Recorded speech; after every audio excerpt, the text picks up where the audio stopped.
Bonjour à tous et bienvenue dans Église du Monde. Les Iraniens vont élire leur président vendredi. Mahmoud Ahmadinejad a de grandes chances de se succéder à lui-même, un président qui a multiplié les provocations ces dernières années, avec notamment des diatribes antisémites et négationnistes.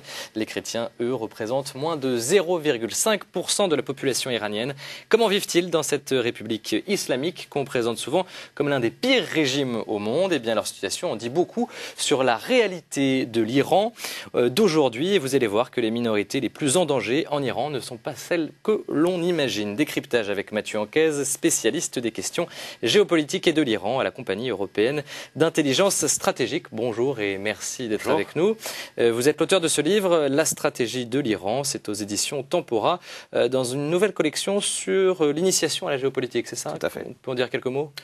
C'est une collection jeune qui paru en septembre dernier, les premiers exemplaires, qui s'est enrichi au fur et à mesure avec des ouvrages sur la mondialisation, une initiation globale à la géopolitique, ou d'autres pays comme la Russie, le Vietnam, et bientôt d'autres. Bon, une bonne porte d'entrée donc sur ces questions de géopolitique. Alors on va revenir à l'Iran. On va d'abord réaliser une rapide fiche d'identité sur le pays. Pour comprendre la situation des chrétiens, il faut comprendre le paysage global et notamment religieux du pays.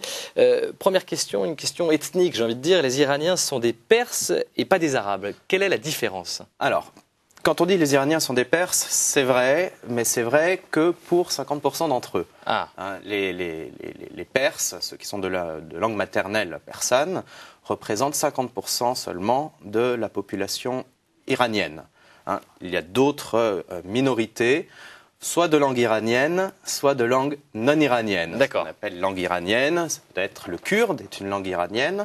Il y a des Kurdes en Iran, le baloutche est une langue iranienne, il y a des baloutches en Iran, mais il y a aussi des peuples de langue turque. La première minorité d'Iran, ce sont les Azéris, qui représentent 25% de la population environ de l'Iran, un quart, et qui sont particulièrement présents au plus haut poste de l'administration. Le guide de la révolution lui-même, d'ailleurs, est azéri. D'accord. Alors quelques mots maintenant sur le paysage religieux du pays avec un trait particulier puisque l'Iran est à 80% chiite. Finalement, ce qui est plutôt rare pour un pays musulman. Vous allez d'abord nous dire ce que c'est que le chiisme. Alors, 80% peut monter même jusqu'à 90%. Des Iraniens sont chiites et chiites duodécimains. La différence entre chiites et sunnites provient tout simplement pour faire, et puis encore une fois, parce qu'on en parle tout le temps et on ne sait pas forcément ce que ça veut dire. C'est une querelle qui s'est produite dès la mort du prophète Mahomet sur la question de la direction de la communauté des croyants, les chiites, ce sont ceux qu'on dit les partisans, c'est le terme, la traduction exacte, Shia Ali, ce sont les partisans d'Ali, gendre et cousin du prophète, qui pense avoir la légitimité de diriger la communauté au nom d'une succession de nature familiale. Les sunnites sont les tenants de la tradition, la sunna, qui eux ne voient pas la légitimité familiale comme étant suffisante pour diriger l'Oumma.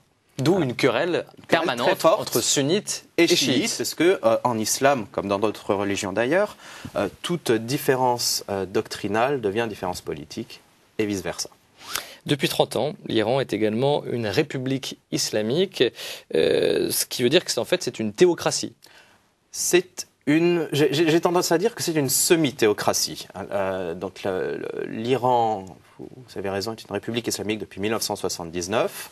C'est un régime qui est très peu connu dans ses détails en Occident, parce qu'il est déjà complexe, ça c'est vrai. Il se caractérise par une double légitimité, qui est une sorte de péché originel dans la constitution iranienne, une légitimité religieuse, théocratique, et une légitimité populaire. La légitimité religieuse provient de la légitimité du guide de la révolution, c'est lui qui dirige le pays véritablement, le guide de la révolution exerce son pouvoir au nom d'une théorie qui s'appelle le Velayat Faqih, qui est la tutelle, en quelque sorte, du docteur en loi religieuse.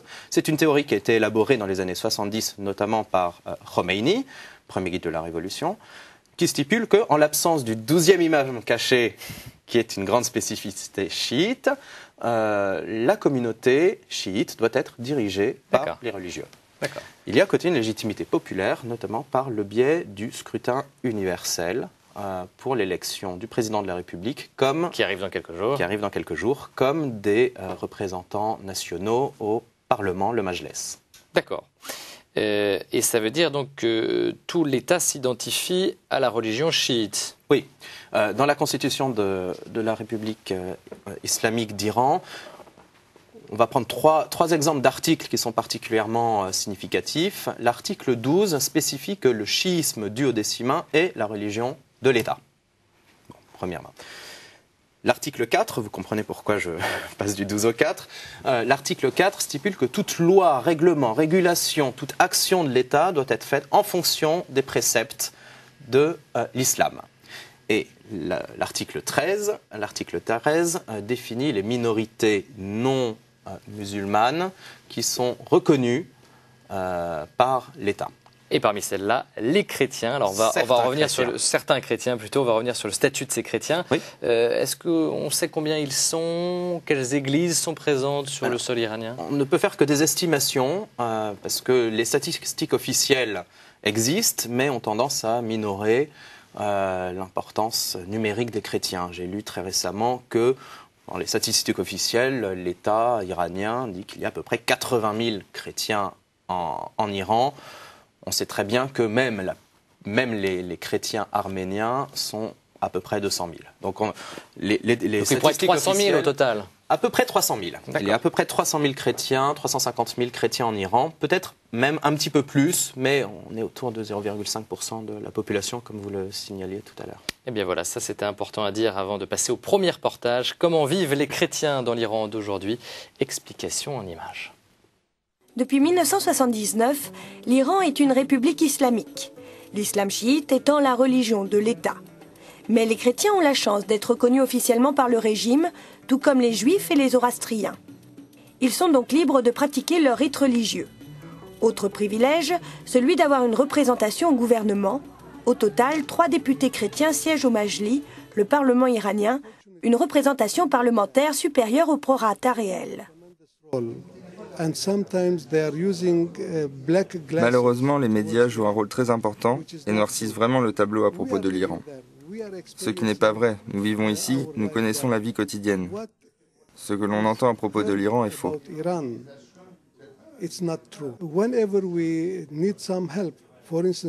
Et quand nous avons besoin d'aide, le gouvernement nous aide. Il donne des fonds tous les ans pour les communautés chrétiennes de tout l'Iran. Pas seulement pour les Arméniens, mais aussi pour les autres. Même s'ils restent très ghettoisés, les chrétiens jouissent en effet d'une certaine liberté de culte. Si par liberté vous entendez que nous devons être des missionnaires, ce n'est pas le cas, parce que c'est une république islamique. Moi-même, je ne serais pas content si un catholique ou un protestant venait pour convertir certains de mes fidèles. Donc que voulez-vous attendre des musulmans? De nous accueillir à bras ouverts quand nous arrivons en leur disant que notre religion est bonne et pas la leur? Les temps ont changé maintenant. Nous vivons dans la compréhension mutuelle, le respect et le dialogue. Mais le tableau n'est pas si rose. La majorité des chrétiens iraniens, les Arméniens orthodoxes, quittent de plus en plus l'Iran. Au total, près de 200 000 personnes sont parties depuis 1979. Les protestants, quant à eux, sont souvent victimes de répression. Descendants pour la plupart des musulmans convertis, ils sont accusés de prosélytisme. Un acte puni en Iran par la peine de mort. La communauté chrétienne en Iran s'effrite doucement, les fidèles préférant émigrer. Les chrétiens ont en effet perdu tout espoir d'une chute du régime des mollahs.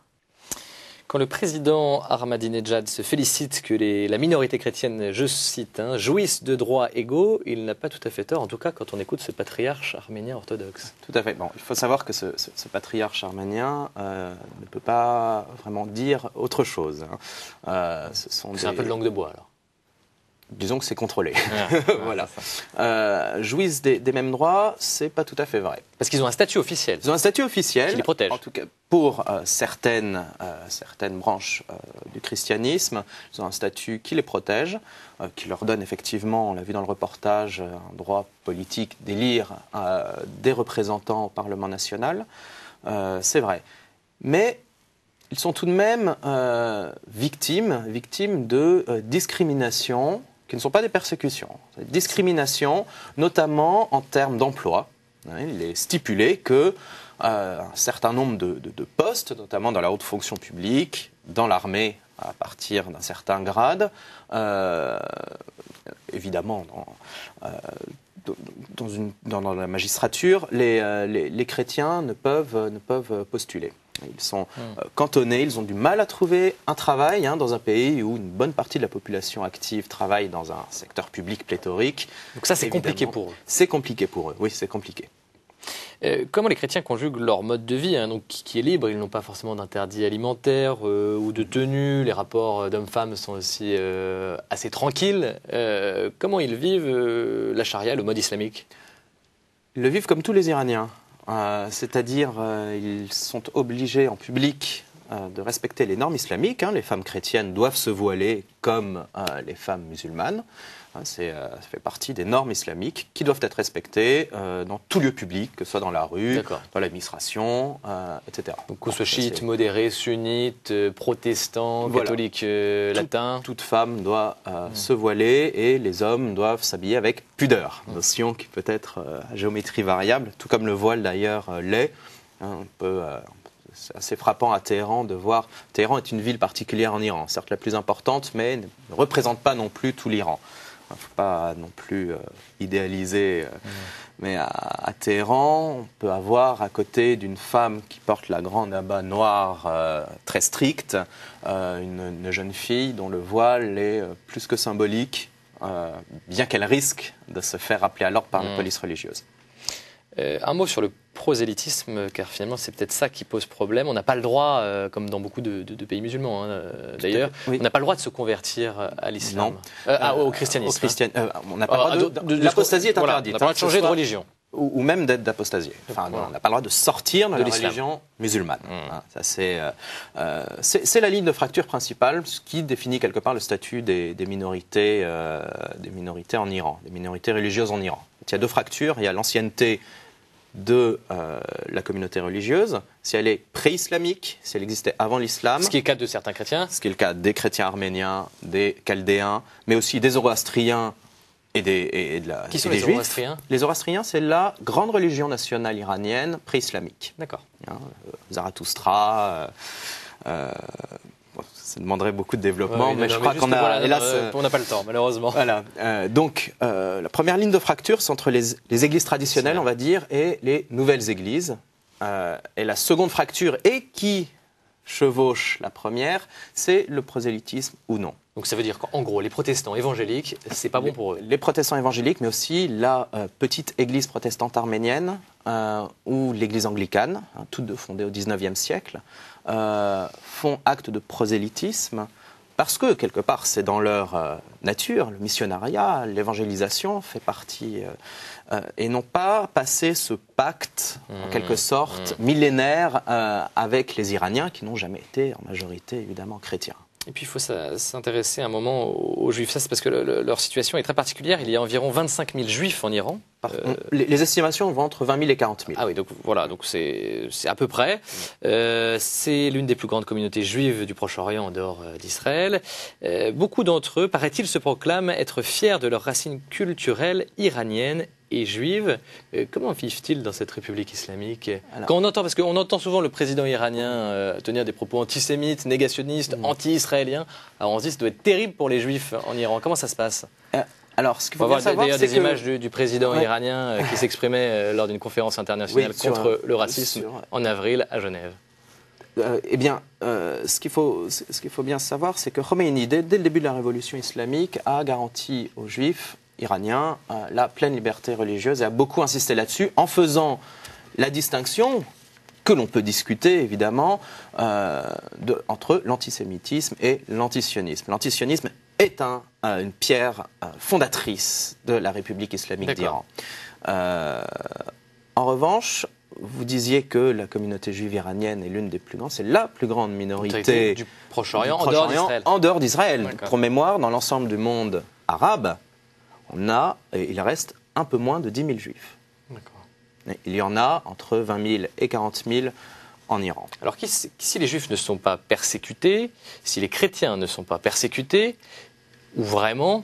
Je ne dis pas que la situation est idyllique. Non, c'est pas idyllique. Non, mais ils sont pas... On peut pas parler de persécution. On ne peut pas parler de persécution pour les églises traditionnelles comme pour les juifs ou les zoroastriens. Alors qui est persécuté en Iran? Il y a des communautés religieuses? Il y a des communautés religieuses qui sont persécutées, celles qui sont perçues comme novatrices et, on le disait tout à l'heure, prosélytes. Parmi les religions novatrices, il y a le mouvement Baha'i qui est né en Iran au milieu du 19e siècle, qui est une sorte de syncrétisme où un noble perse s'est proclamé le dernier prophète, alors que dans la religion musulmane, le dernier prophète, c'est Mahomet. Donc, mouvement immédiatement considéré comme apostat, et l'apostasie en islam, selon la charia, peut aller jusqu'à la peine de mort. D'accord. Donc c'est ce point de fracture qui est important à signaler. Oui, tout à fait. Et il y a le cas assez particulier des sunnites iraniens. On peut rappeler que les sunnites, 90% de la population musulmane, les sunnites ont toujours, dans une certaine version, persécuté les chiites. Les chiites ont toujours été en position de victime. Mais en Iran, ils ont obtenu leur État, etc. On pourrait revenir là-dessus. Les sunnites iraniens sont en délicatesse avec le pouvoir. En délicatesse pour deux raisons. Et d'un, généralement, ils appartiennent à des minorités non perses, kurdes, arabes, baloutches. Et deuxièmement, ils sont suspectés de déloyauté envers le régime. Tout ça pour dire que finalement, il est peut-être moins difficile, je prends bien des guillemets, d'être catholique que sunnite en Iran. Dans une certaine mesure. Oui, tout à fait. Là, on a eu, il y a quelques jours, un attentat dans une mosquée au Sistan-Baloutchistan, qui est une région au sud de l'Iran, sud-est, près de la frontière pakistanaise. C'est le Baloutchistan iranien. Les Baloutches sont en majorité sunnites et il y a un groupe extrémiste sunnite, le Jundullah, qui commet régulièrement des attentats en Iran. Alors les catholiques latins, eux, disposent en Iran d'une carte intéressante. L'appui du Vatican et de sa diplomatie, les évêques catholiques d'Iran se rendent régulièrement à Rome. La dernière visite remonte au mois de janvier dernier. Regardez. Le Saint-Siège s'est dit prêt à améliorer ses relations avec l'Iran. Benoît XVI a annoncé le projet d'une commission bilatérale pour permettre de développer les relations et la connaissance mutuelle entre la République islamique d'Iran et l'Église catholique. Il a également souligné l'importance du soutien apporté par les religieux sur le terrain. Ma reconnaissance va également aux prêtres, aux religieux et aux religieuses qui œuvrent dans ce vaste et beau pays. Je sais combien leur présence est nécessaire. Les catholiques sont environ 8000 sur les 70 millions d'habitants que compte le pays. Une petite minorité qui se réduit comme peau de chagrin. Ce qui affecte notre Église en ce moment, c'est l'immigration.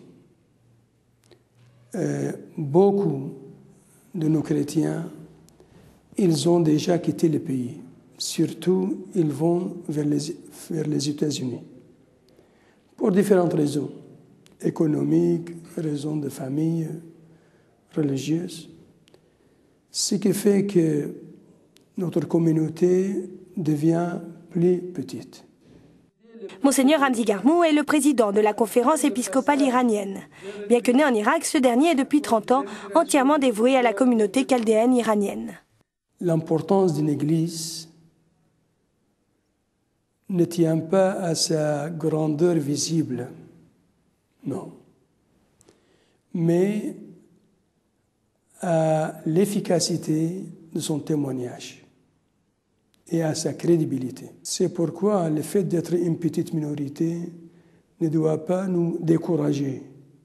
Au contraire, il faut croire que par la puissance de l'Esprit Saint et la foi de l'Église, nous pouvons continuer notre mission dans ce pays.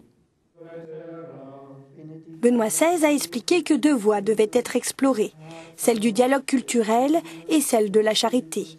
2 initiatives à promouvoir pour permettre de réaliser au mieux la mission de l'Église en Iran. Alors évidemment, si on disait qu'il n'était pas si difficile que ça d'être catholique en Iran, tout est relatif. Tout est relatif. C'est facile, même pour la majorité des Iraniens. De toute façon, la vie n'est pas facile en Iran. Alors d'ailleurs, les catholiques et les chrétiens en général souffrent d'un problème, celui de l'émigration. Ils partent à l'étranger dans les pays occidentaux. Quelle est l'ampleur de ce phénomène ? Alors, déjà, depuis l'arrivée des islamiques, des islamistes au pouvoir. Depuis la révolution islamique, c'est vrai qu'il y a eu une émigration, il est inutile de le nier. Il est plus facile d'être chrétien aux États-Unis que d'être chrétien en Iran, c'est évident. En même temps, on est sur des chiffres qui sont de toute façon faibles. On a une communauté donc, catholique d'à peu près 10 000 habitants, 10 000 membres, c'est sûr que 3 000 personnes qui partent, c'est un tiers. Donc c'est un drame. Forcément, c'est un drame pour la communauté. Ça prend des proportions importantes. Le Saint-Siège, il est actif dans sa diplomatie avec les Iraniens. Tout à fait. De quelle manière ? Alors, les relations bilatérales entre le Vatican et l'Iran remontent aux années 50, mais les papes, depuis le XVIe siècle, ont une correspondance régulière avec les empereurs iraniens, les empereurs de Perse. Il faut savoir que la délégation iranienne auprès du Saint-Siège est l'une des plus importantes. Oui. Certains pensent que c'est même la seconde derrière la République dominicaine. Donc c'est assez étonnant. C'est-à-dire que les Iraniens considèrent le Vatican comme une possibilité d'ouvrir une diplomatie plus ou moins parallèle.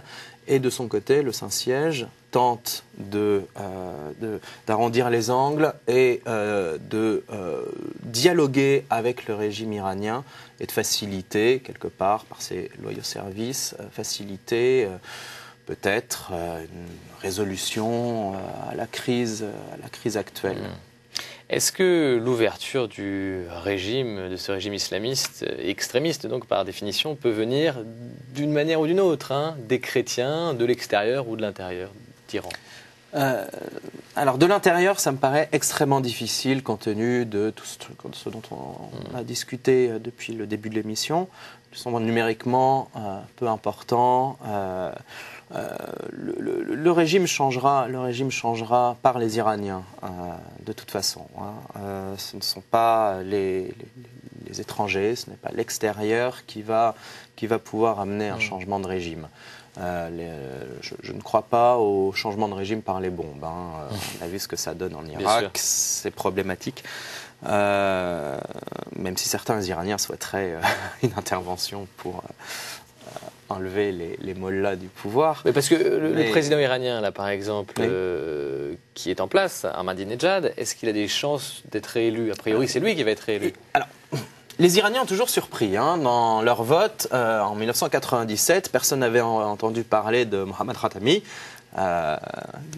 modéré, et c'est lui qui a été élu assez triomphalement d'ailleurs. Les élections sont démocratiques ? Plus ou moins. Donc il y a un taux d'abstention déjà qui est très élevé. À peu près, ça dépend, ça peut aller jusqu'à 60% d'abstention. Ensuite, il y a les candidats sont sélectionnés par un bureau qui s'appelle, c'est pas une organisation extrêmement importante plutôt, qui s'appelle le Conseil des gardiens de la Constitution, qui valide ou invalide les candidatures. Donc déjà, il y a une sélection par le haut.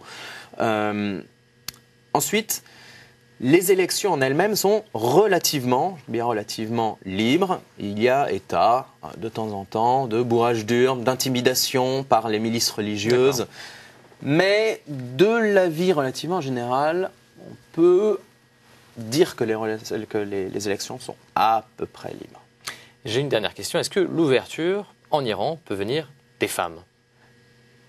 Alors, c'est Disons, là, on parle déjà de 50% de la population. Donc, Voilà.